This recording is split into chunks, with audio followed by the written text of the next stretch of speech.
अगर आपके पास income tax department से सेक्शन 148 का नोटिस आता है तो उसके कंप्लायंस में आप क्या क्या कर सकते हैं और क्या क्या आपको करना चाहिए। तो सबसे पहला टॉपिक मैं आपसे कवर करूंगी, what is the purpose of section 148 notice. Simple language में अगर बोलूँ तो ये नोटिस देने का पर्पस ये होता है कि इनकम टैक्स डिपार्टमेंट को जब किसी वजह से रीज़न ऑफ बिलीफ से फ्रेम होता है कि आपने किसी अपनी इनकम पे रिटर्न फाइल नहीं किया है या टैक्स फाइल नहीं किया है, तो वो आपके पास एक रीज़न ऑफ बिलीफ नोटिस भेजता है जिसे बोलते हैं सेक्शन 148A का नोटिस। तो उसमें आपको ब्रीफ किया जाएगा कि आपने अपनी रिटर्न फाइल नहीं की है या आपने अपनी इस इनकम पे टैक्स पे नहीं किया है, तो आप उसे तुरंत पे करें या रिटर्न फाइल करें। तो मीनिंग इसका ये हो गया। अब सबसे इम्पॉर्टेंट ये आता है that how to respond section 148A notice.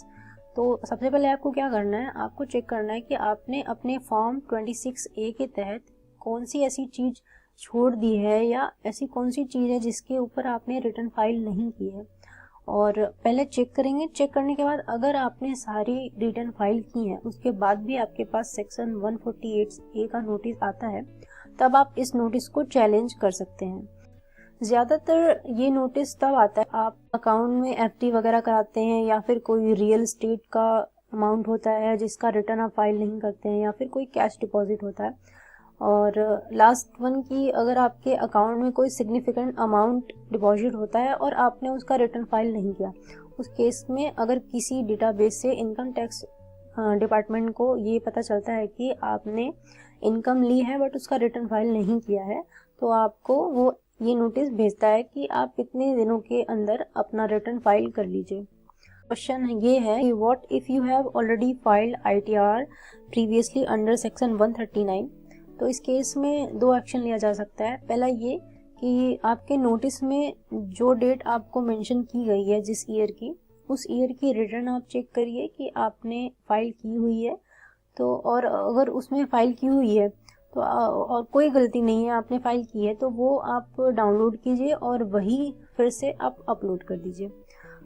ये किया जा सकता है। और दूसरा ये कि आप एक फ्रेश रिटर्न फाइल करिए। तो अगला क्वेश्चन ये है कि what if you don't file an ITR in response to section 148, कि अगर आप सेक्शन 148 के रिस्पॉन्स में अपना ITR फाइल नहीं करते हैं तो इस केस में आपके साथ क्या होगा। तो मैं ये नहीं बोलूँगी कि आप अपनी ITR नहीं फाइल करें, आप ऐसे ही छोड़ दीजिए, कोई प्रॉब्लम नहीं होगी, कोई अच्छी रेमेडी तो है नहीं, क्योंकि ये एक अपॉर्चुनिटी होती है आपके पास। डिपार्टमेंट एक अपॉर्चुनिटी भेजता है कि आप अपने पक्ष में क्या कहना चाहते हैं। आपकी जो इनकम है जिस पे आपने ITR फाइल नहीं की है, क्या ये ट्रू है। अगर ट्रू है तो आप चैलेंज करिए उस नोटिस को, अगर ट्रू नहीं है तो फिर ITR को फाइल करिए। तो इस तरह से आपको ये रिस्पॉन्ड करना है। अगर नहीं करते हैं तो उस केस में क्या होता है, डिपार्टमेंट असेसमेंट तो करेगा ही, वो एडिशन कर देगा आपके असेसमेंट में। तो इससे आपका कोई फ़ायदा तो है नहीं, नुकसान ही होगा। इसलिए मैं आपको सजेस्ट करूँगी कि आप अपनी ITR को फाइल कर दें सेक्शन 148 के रिस्पॉन्स में। तो सब मिला के आपको ITR भरना ही है, आप इससे बच नहीं सकते हैं। अगर आप ये सोचते हैं कि आप ITR नहीं भरेंगे, ये रिस्पॉन्स नहीं देते हैं इस नोटिस को, तो आपके असेसमेंट में वो एडिशन हो जाएगा जो आपके लिए सही नहीं होगा। तो आपको क्या करना है, आपको किसी लॉयर को या आपके चार्टर्ड अकाउंटेंट को या फिर तो आपके टैक्स एडवाइज़र को आप अपनी रिटर्न फाइल करने के लिए बोलिए, या आप खुद भी कर सकते हैं। अगर आप करने के लिए सक्षम है तो आप खुद भी कर सकते हैं।